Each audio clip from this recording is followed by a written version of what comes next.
நம்ம பார்வதிவதகே நாருடையவனே போற்றி ஆவாய் கனகத்திரளே போற்றி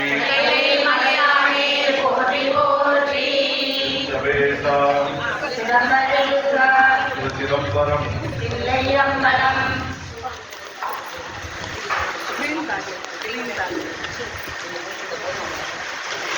இந்த பயிற்றுனர்